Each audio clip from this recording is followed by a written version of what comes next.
Hello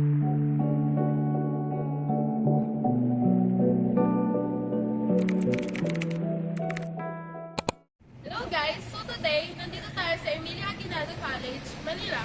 So ngayon, mag-i-interview tayo ng mga Emilian students. Tara!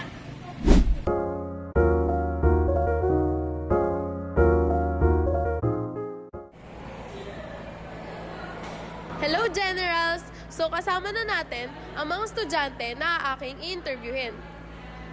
Hello, ano pong name nyo? Hi, I'm Cheska Maycandas. I'm Ramon Paulo Campos.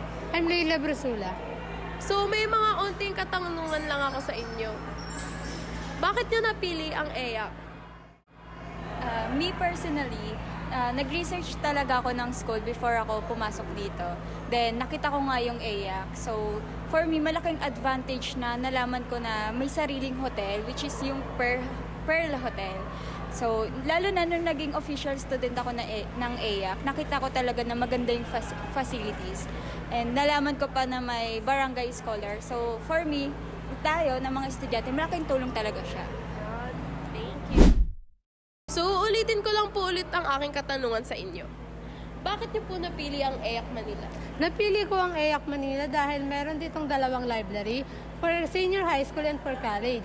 Meron ditong maayos na libro, may computer at may wifi. Accessible ang wifi dito kesa sa ibang school na hindi nila ginagagamit. Thank you. At i-interviewin na natin ang pinakahuling estudyante. Uulitin ko lang po ulit yung tanong para sa inyo.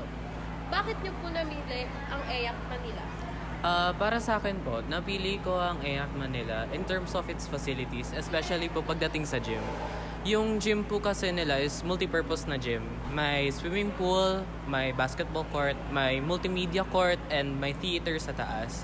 So, nagagamit po lahat ng facilities doon, and surprisingly, napakalinis din and very convenient para sa mga students dahil yun nga, marami rin athletes dito na nagte-training kada araw. Yun lang po. Thank you. So ayun, lahat ng ating in-interview ay tapos na. So tunay talagang maganda ang EAC Manila. We are proud Emilians!